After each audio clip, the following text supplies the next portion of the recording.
Merci de nous rejoindre sur TV 78 et sur Radio Sensation également pour ce débat dans le cadre de l'élection législative partielle dans la 11e circonscription des Yvelines. À l'issue du premier tour dimanche dernier, scrutin marqué par une très faible participation. 2 candidats sont en ballottage. Philippe Bennassaya, maire Les Républicains de Bois d'Arcy, conseiller départemental des Yvelines, et Sandrine Grandgambe, maire adjointe Génération de Trappes, conseillère régionale d'Île-de-France. Les 2 candidats qui sont en plateau. Bonjour à vous deux et bienvenue. Les électeurs des communes donc de Bois d'Arcy, Elancourt, Fontenay-le-Fleury, La Verrière, Le Mesnil-Saint-Denis, Saint-Cyr-l'École et Trappes vont devoir se prononcer ce dimanche 27 septembre. Pour les aider à choisir qui de vous deux ils vont envoyer siéger à l'Assemblée, nous allons aborder 2 thématiques au cours de la prochaine demi-heure.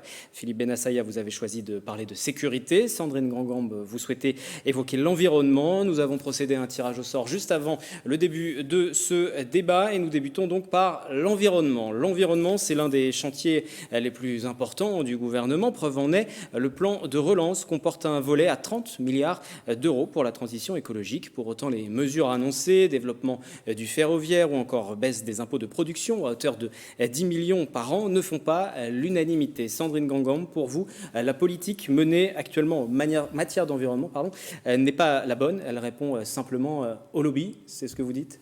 C'est-à-dire qu'on a eu beaucoup d'effets d'annonce suite à la Convention citoyenne, qui était une bonne idée, l'idée de faire participer les citoyens à la réflexion de ce que doivent être les politiques demain. C'était intelligent, mais simplement, ça débouche sur rien. C'est-à-dire que tout ce qui a été proposé d'un peu innovant a été balayé d'un revers de main par le gouvernement et le président de la République, alors qu'on est face à une crise sans précédent sur le plan sanitaire, sur le plan environnemental, sur le climatique, et donc sur le plan social, parce que bien sûr tout est lié.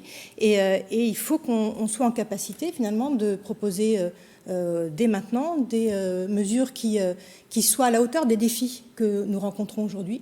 Et moi, quand je regarde la feuille de route du gouvernement, le compte n'y est pas clairement, ni en termes de propositions, ni en termes de financement.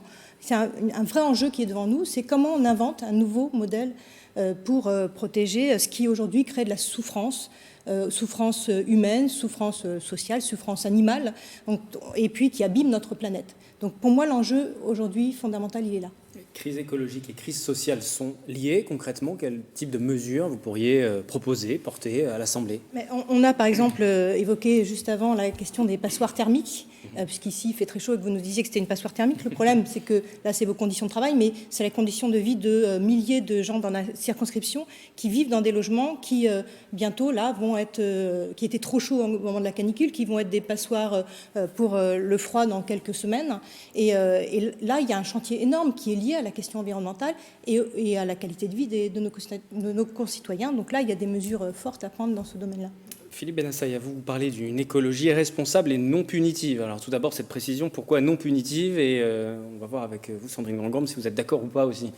Tout simplement parce que je trouve que l'écologie, dans certains milieux politiques, est une idéologie, alors que ça devrait être une thématique majeure de notre société, qui devrait rassembler droite, gauche, centre, tous les Français, sans forcément leur imposer quelque chose, sans débat, sans concertation. C'est ça l'écologie punitive. Moi, je préfère parler d'écologie partagée, responsable, incitative. C'est ce qu'on fait un petit peu au quotidien. J'impose rien, moi, dans ma ville. Je ne dis pas on va faire ci, on va faire ça, c'est comme ça. Je ne dramatise pas la situation. Je ne dis pas que tout va mal, que la planète va très très très mal. Il y a des problèmes. On va parler de sécurité, on parle d'environnement. C'est les 2 grandes thématiques de la société d'aujourd'hui. Et j'espère que c'est interchangeable. Vous pouvez parler de sécurité, je peux parler d'environnement et vice-versa. La sécurité n'appartient pas à la droite et l'écologie à la gauche, fort heureusement. Mais voilà, c'est ça que je dis.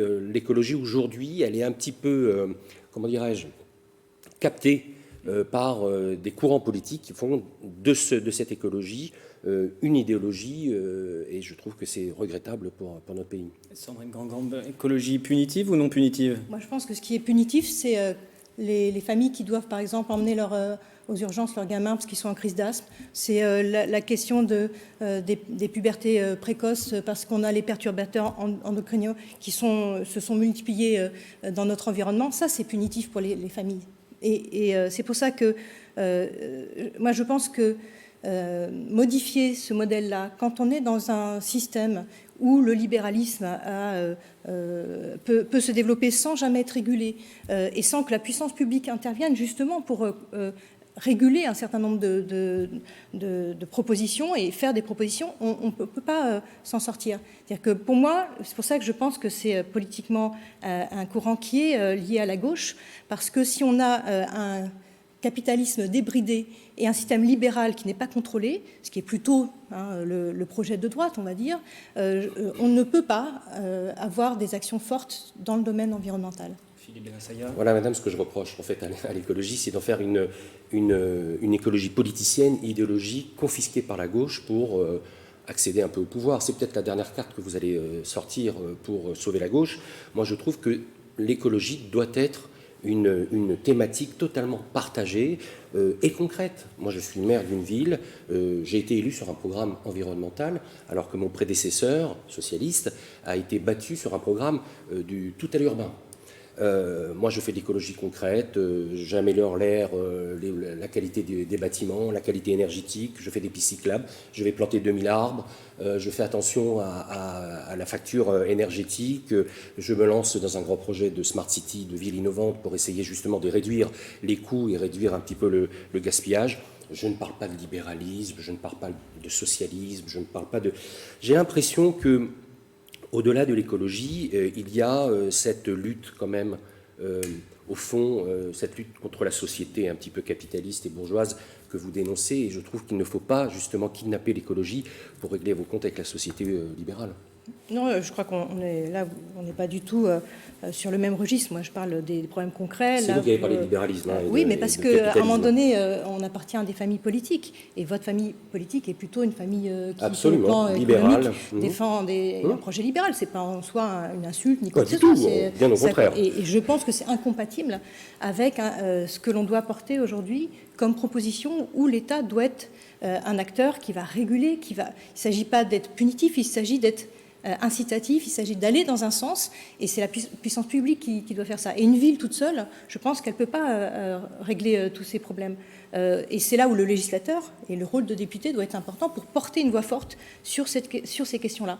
À un moment donné, si vous êtes député, si je suis député, on ne va pas siéger dans les mêmes groupes. Et les groupes en question, ils ne vont pas porter les mêmes projets non plus. Et c'est là où je pense qu'il y a un vrai choix qui se pose. Et je pense que la parole de la famille politique qui est la mienne est plus crédible sur ces questions-là, parce qu'on a des projets concrets. Je vous l'avais dit la dernière fois, mais nous, par exemple, on est pour qu'on puisse promouvoir la production locale d'énergie propre. Ça, c'est le législateur qui peut le porter. Parce que si on laisse faire, il ne se passera jamais rien. Il y aura quelques tentatives, comme ça a été fait à Grigny, mais il faut à un moment donné que ça soit un projet qui soit porté de manière globale sur l'ensemble du pays pour sortir des situations où on est aujourd'hui. Moi, je pense qu'il faut écouter et regarder les bonnes pratiques du terrain. L'État peut faire beaucoup de choses. On va parler de sécurité, on parle d'environnement. L'État peut parler de social, peut faire beaucoup de choses, mais je trouve qu'il faut quand même regarder ce que font les élus locaux. Et ce sont les élus locaux et les maires qui font souvent bouger les choses, et peut-être plus vite que l'État. Quand vous voyez les programmes politiques d'ailleurs d'élus locaux, qu'ils soient de droite ou de gauche d'ailleurs, on se rend compte que le volet écologique est extrêmement important. Aujourd'hui, on est jugé par nos concitoyens non plus sur... pas que, mais non plus sur le développement économique ou sur l'emploi ou sur le social. On est maintenant jugé sur notre capacité à transformer la vie et à transformer la ville et en faire d'une ville grise une ville verte. C'est pas de droite, c'est pas de gauche, c'est pas libéral, c'est rien du tout. C'est juste du concret. C'est juste quelque chose qui intéresse tout le monde. Et je crois qu'il faut rester là-dessus parce que lorsqu'on idéologise trop l'écologie, on fait de cette écologie une écologie punitive et souvent caricaturale. Et c'est le cas souvent à gauche. Je vais pas vous donner tous les exemples, c'est pas vous, bien sûr, mais je vais pas vous donner tous les exemples de l'écologie caricaturale qui nous embête un peu au quotidien quand même. Concrètement, moi, puis après j'aurais une question à vous poser sur un point très précis. Je siège à la région, dans l'opposition. Nous, on pense qu'il faut développer tout ce qui est écomobilité. Et vous avez parlé des pistes cyclables, ça demande des investissements extrêmement lourd. Ce sont les collectivités souvent qui les financent. Sauf que ce que moi je vois de la politique de Valérie Pécresse, c'est qu'elle a plutôt privilégié, depuis qu'elle est arrivée, le développement des projets d'infrastructures routières et tout ce qui est lié à la voiture. Donc on a bien deux modèles là qui sont pas les mêmes. Et bon, c'est pas grave. Donc on est bien sur deux visions de comment on doit évoluer demain. Juste un point sur vos temps de parole respectifs. Sandrine Grand-Gambe, 4 minutes 22, Philippe Benassaïa, 3 minutes 31. Vous avez un tout petit peu plus d'avance. Pour rester sur cette thématique d'environnement, d'écologie, il y a une question d'actualité aujourd'hui qui revient assez souvent, c'est la question de la 5G. Par exemple, si vous êtes élu député, l'un ou l'autre, peut-être aurez-vous à vous prononcer. Faut-il un moratoire ou non? Philippe Benassaïa, comme vous avez un peu plus de retard, je commence avec vous. La 5G, est-ce qu'il faut un moratoire? Est-ce qu'il faut suspendre? Est-ce que c'est dangereux? Quel regard portez-vous, par exemple, sur cette question? Voilà un sujet idéologique. C'est-à-dire que je suis persuadé que vous allez proposer un moratoire ou peut-être vous opposer à la 5G, je ne sais pas, vous allez me dire. Moi, je trouve qu'on a pris du retard par rapport aux autres pays européens. Vous prenez l'Italie, vous prenez l'Espagne, vous prenez l'Autriche, l'Allemagne, ils se sont déjà lancés avec la 5G, avec des études, en faisant attention et en regardant ce que c'est. Nous, en France, on n'a rien fait. C'est un peu comme les OGM, c'est un peu comme tous les autres sujets. On bloque par idéologie et forcément on prend du retard. On a pris du retard sur tout. D'ailleurs, sur tous les autres sujets politiques, alors là, c'est pas ni vous ni moi, sur tous les autres sujets politiques, on prend du retard. Sur la crise sanitaire, on a pris du retard. Sur la 5G, on prend du retard. C'est un mal français qui fait qu'aujourd'hui, il y a une bien-pensance, une pensée unique qui nous bloque souvent lorsqu'on doit se développer et apporter des services supplémentaires aux Français. Si vous aviez à vous prononcer sur ce sujet, pas de moratoire, vous êtes pour le développement de la 5G. Oui. Si dans votre commune, on vous demande d'en installer, c'est déjà le cas. Je suis déjà en train. Mais prenez ma commune. On est en train d'installer. Je le reprécise. Voilà. Oui. On est en train d'installer la 5G. Ça fait depuis 6 mois que je travaille dessus pour voir comment ça se passe. J'essaie de faire parler des connaisseurs. Je ne suis pas un spécialiste de la 5G. J'essaie de voir le bon et le mauvais, et je prendrai ma décision en tant que responsable local. Sandrine Grand-Gambe, candidate Génération dans ce scrutin pour les législatives. Je le reprécise pour les auditeurs de Radio Sensation qui nous écoutent également. Sur le 5G, vous êtes favorable à un moratoire ou un développement plus rapide? Il y a du retard. Il y a une parole politique qui était de dire on débat avant de décider. Ça a été la question a été posée au moment de la Convention citoyenne sur l'environnement. Le président s'était engagé à débattre. Moi, j'attends le débat pour qu'on puisse se prononcer. Et franchement, moi, j'aimerais bien qu'avant qu'on parle de la 5G, on ait, par exemple, la fibre partout sur notre territoire. Je pense que là, il y a des investissements à faire où on est très, très en retard. J'aimerais bien que toutes les écoles de Trappes n'aient pas à subir des problèmes de connexion, comme c'est le cas de manière systématique. Donc, avant de se lancer dans des grands projets qui, à mon avis, correspondent à des demandes aussi d'entreprises qui ne sont pas forcément en lien avec ce qui se passe directement sur le terrain. Allons au bout de ce qu'on a commencé. Et moi, j'aimerais bien que la fibre, elle arrive partout sur Saint-Quentin-en-Yvelines et sur le canton de Saint-Cyr. Alors, venez à Bois d'Arcy parce qu'on a la fibre. Là, vous avez de la chance. Oui, de la chance, mais c'est vrai que mais je plaisantais, mais là où vous avez raison, c'est que c'est vrai, d'abord, c'est très lent d'installer la fibre. On a mis à peu près 3 ans à installer la fibre à Bois d'Arcy, c'est compliqué, il y a des travaux de génie, il y a énormément de problèmes de riverains, il y a des problèmes de sécurité, il faut faire attention, il y a des écoles, enfin bon, voilà, il y a plein de choses. Donc c'est vrai que c'est pas un sujet facile, la fibre. C'est vrai qu'il faut y aller probablement peut-être par étapes, terminer la fibre et peut-être se lancer dans la 5G. Il n'y a pas de précipitation, je disais juste qu'on est en retard par rapport aux autres pays européens, mais qu'il faut régler les problèmes les uns après les autres. Vous êtes quasiment à égalité de temps de parole. 5 minutes 10 pour vous, Philippe Benassaïa, 5 minutes 12 pour Sandrine Grand-Gambe. Parfait, merci, continuons comme ça. Parlons de sécurité à présent, puisque nous arrivons quasiment à la moitié déjà de ce débat. Sécurité, le président Emmanuel Macron a annoncé début septembre vouloir faire de la lutte contre les violences, là aussi sa priorité, délinquance, harcèlement de rue, drogue ou encore séparatisme. Il y a plusieurs mesures qui ont été ou qui vont être annoncées. Pendant ce temps, ce qu'on appelle le sentiment d'insécurité, en tout cas, ne fait que grandir parmi la population, alimenté par des faits divers. Début de semaine encore, une jeune femme a été insultée et frappée par 3 hommes pour avoir tout simplement porté une robe dans les rues de Strasbourg. Philippe Benassaïa, vous qui êtes candidat pour les Républicains et soutenu par votre famille de droite, pour vous, la réponse à cette situation, c'est autorité et fermeté. Alors, oui, c'est un peu raccourci, mais vous avez raison. Non, d'abord, la sécurité est le sujet majeur qui préoccupe les Français aujourd'hui. Alors, là, on va essayer, là aussi, de sortir des carcans idéologiques, on va essayer d'être concret. Quand on parle de sécurité, c'est la première de nos libertés. Il n'y a pas de sécurité sans liberté, il n'y a pas de liberté sans sécurité. Ce que je veux dire par là, c'est qu'aujourd'hui, ce pays n'est plus tenu. Sentiment d'insécurité, comme vous l'avez dit, sentiment d'impunité, laxisme pénal, les peines ne sont pas appliquées, ou quand elles sont appliquées, elles sont remises rapidement. Voilà, donc il y a quand même un vrai sujet. Et puis il y a des violences à l'égard des forces de l'ordre, des violences à l'égard des familles, des jeunes filles dans les quartiers, des jeunes hommes. La réponse, c'est un peu du blabla de la part du gouvernement. C'est-à-dire qu'il y a beaucoup de blabla. Je ne vois pas encore aujourd'hui ce que le gouvernement a fait. Je pense qu'il y a un changement radical de système à adopter en matière de sécurité. C'est-à-dire qu'il faut rétablir l'ordre républicain sur tout le territoire français. C'est-à-dire qu'il faut que les peines soient adoptées, il faut donner plus de moyens à la police, il faut donner plus de moyens, je pense qu'on ne sera pas d'accord, aux polices municipales, il faut donner des moyens aussi aux élus locaux pour qu'ils puissent installer dans leur commune, installer dans leur collectivité des caméras, de la vidéoprotection. Moi, je vois sur Bois d'Arcy, la vidéoprotection nous a fait baisser considérablement le taux de délinquance sur la ville, qui est presque minime. Donc, il y a des solutions, il y a beaucoup de choses, et puis il y a également, je voudrais le dire, beaucoup de tensions identitaires dans ce pays. Donc, la réponse ne peut pas être que par du dialogue, que par des conférences, que par voilà. Il faut aussi être beaucoup plus ferme et beaucoup plus ferme sur nos valeurs républicaines, ferme sur la laïcité et ferme sur ce qui fait la France et ce qui fait les valeurs de la République. Sans une grande fermeté. Également, lors du premier débat que nous avions organisé, vous nous aviez expliqué que pour vous, la question de la sécurité était alliée avec la question des services publics aussi, d'un manque de moyens. Mais, oui, pour moi, c'est indissociable de la question des services publics. Comment notre État permet d'avoir un certain nombre de services qui sont absolument indispensables pour une vie en société. La sécurité est un droit fondamental et donc le droit à la sécurité doit être le même partout, qu'on habite à Versailles, qu'on habite à Trappes ou qu'on habite à Rambouillet.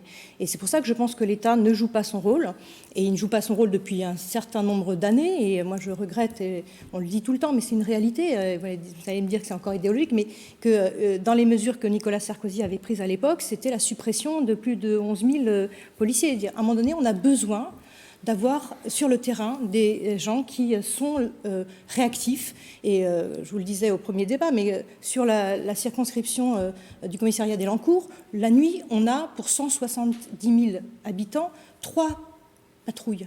Donc évidemment que ça ne va pas et qu'il faut des forces supplémentaires sur le terrain. Donc pour que ça marche, il faut de la présence humaine. Il faut qu'il y ait des recrutements et on ne peut pas avoir des gens qui sont en souffrance, qui appellent le 17 parce qu'il y a des nuisances sonores, parce que des choses plus graves et qui attendent et qui n'ont pas de réponse. Parce que ça crée ce sentiment d'insécurité et puis dans les cas les plus graves, c'est parfois trop tard. Donc moi je suis vraiment persuadée que si on n'a pas les moyens en termes de présence humaine, on ne s'en sortira pas. Mais est-ce que vous êtes d'accord avec moi, Madame Grandgorme, que pour renforcer les moyens, il faut donner des moyens sur le terrain, c'est-à-dire en matière d'innovation numérique, par exemple, est-ce que vous allez soutenir, si vous êtes député, le commissariat du futur d'Elancourt? Est-ce que vous êtes pour le déploiement de la vidéoprotection? Et est-ce que vous êtes pour le renforcement de la police municipale? J'ai pas l'impression. Donc on ne peut pas, oui. Je vais répondre. Mais si j'ai pas l'impression. vous me posez la question, je vais répondre. Allez-y pour les réponses. Sur le premier point, le commissariat du futur, si ce n'est pas du gadget, oui. Parce que pour l'instant, moi j'ai l'impression qu'il y a beaucoup de gadgets et de communication. Moi je veux voir qu'est-ce qu'il y a de concret, en quoi. Ce projet doit voir le jour sur la ville d'Elancourt et c'est un commissariat de circonscription. Et en quoi ça apporte réellement quelque chose pour remplacer un commissariat qui aujourd'hui tout le monde est d'accord. Je pense que quel que soit le parti. Moi je veux d'abord des locaux qui soient effectivement dignes pour accueillir nos policiers. Je crois que c'est déjà la priorité. Sur les polices municipales, il y a une police municipale à Trappes. On va renforcer ses effectifs parce que clairement il n'y a pas assez de policiers municipaux pour intervenir le soir et le week-end. Et sur la vidéoprotection, la vidéosurveillance en fonction de...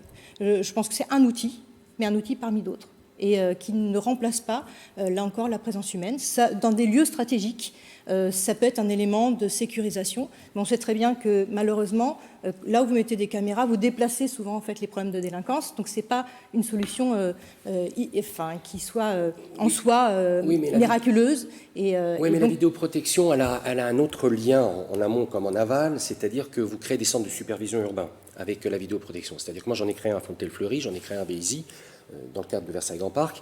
Le centre de supervision vous permet de voir en globalité sur des écrans ce qui se passe dans les villes, même quand ça se déplace, comme vous le dites.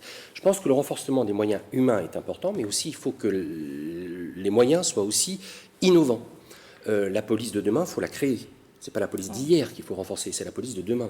Et la police de demain, c'est maintenant les outils numériques qui sont à la disposition de toutes les grandes démocraties. En même temps, si vous voyez sur les écrans qu'il y a une agression qui est en train de se passer et que vous n'avez personne à envoyer sur place, voilà. Oui, alors dans ces cas-là, c'est partout pareil. Si vous me faites des écoles et des classes sans enseignants, ça ne marchera pas. D'où la c'est question des exactement la même services chose. publics. Oui, mais je vous dis, c'est l'amont et l'aval. C'est-à-dire qu'il faut qu'il y ait à la fois le renforcement des moyens et puis aussi le renforcement de l'arsenal juridique. Moi, je suis favorable à l'abaissement de la majorité pénale à 16 ans. Je suis pour plus de places de prison. J'ai une maison d'arrêt quand même à Bois d'Arcy, 600 places, 1200 détenus. Il y a un problème en France.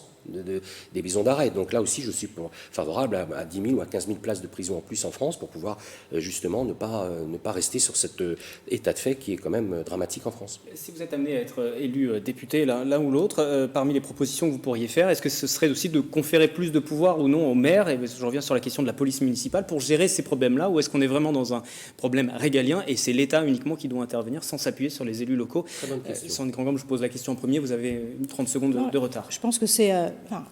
il faut forcément qu'on discute à tous les échelons.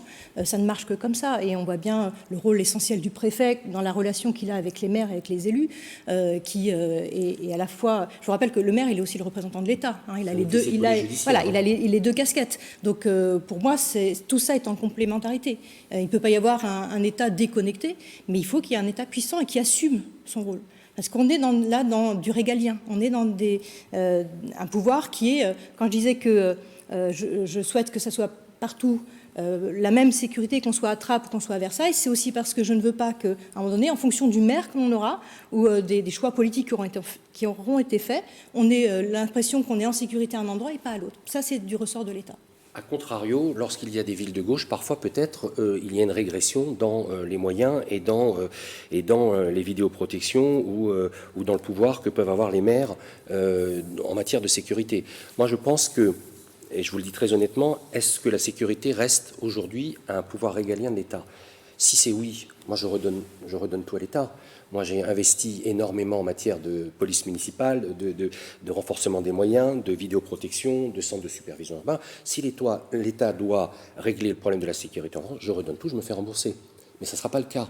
Aujourd'hui, l'État se désengage sur une certaine partie de la sécurité. Pourquoi? Parce que l'État estime, et peut-être que j'espère que pour les problèmes de santé, ça sera la même chose dans l'avenir, l'État estime que peut-être pour régler certains problèmes, ensemble, État et collectivité, peut-être qu'il faut faire descendre un petit peu les problèmes de sécurité et donner un petit peu plus de pouvoir aux élus locaux et aux maires. C'est ce qu'on fait, ça marche plutôt bien.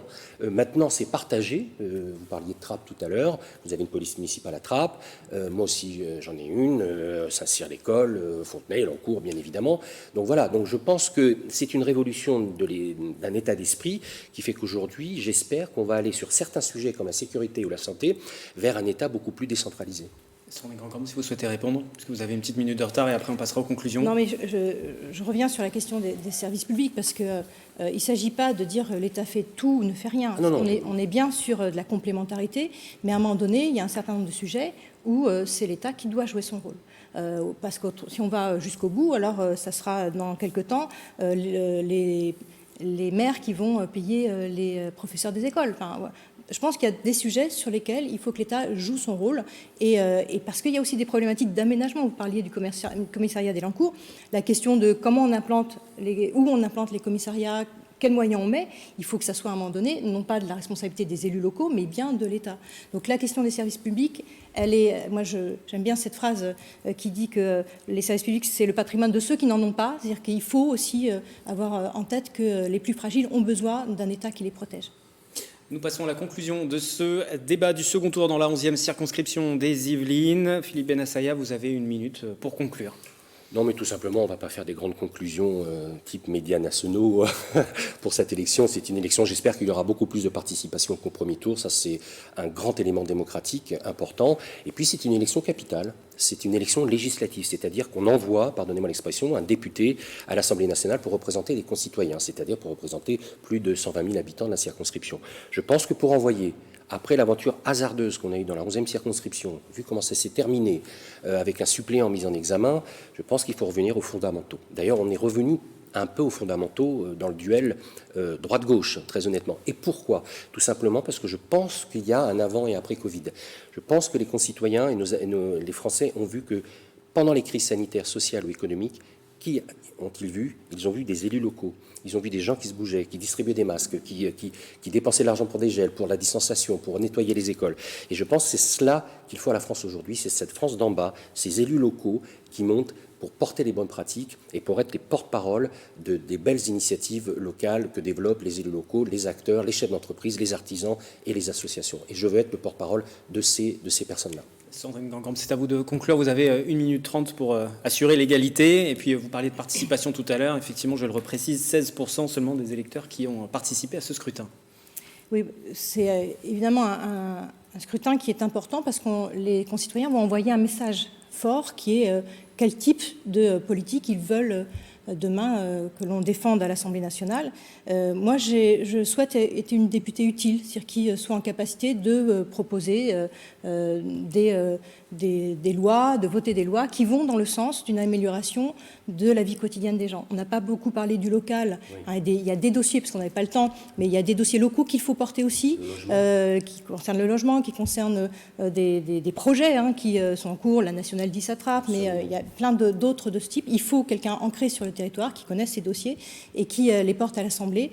Et je pense que les enjeux qui sont devant nous sont tellement importants qu'il faut réinterroger notre modèle. La crise sanitaire, vous en avez parlé, la crise écologique, elle est devant nous. Il ne s'agit pas d'être alarmiste, il s'agit juste de dire les choses et de proposer un modèle de développement qui permettra à la fois d'avoir des propositions écologistes et qui permettent la solidarité.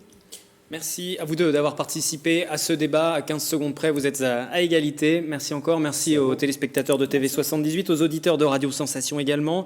Et n'oubliez donc pas, si vous résidez sur les communes de Bois d'Arcy, d'Elancourt, de Fontenay-le-Fleury, La Verrière, Le Mesnil-Saint-Denis, Saint-Cyr-l'École ou encore Trappes, le second tour de l'élection législative partielle sur la 11e circonscription donc se déroule ce 27 septembre. À très bientôt sur TV78.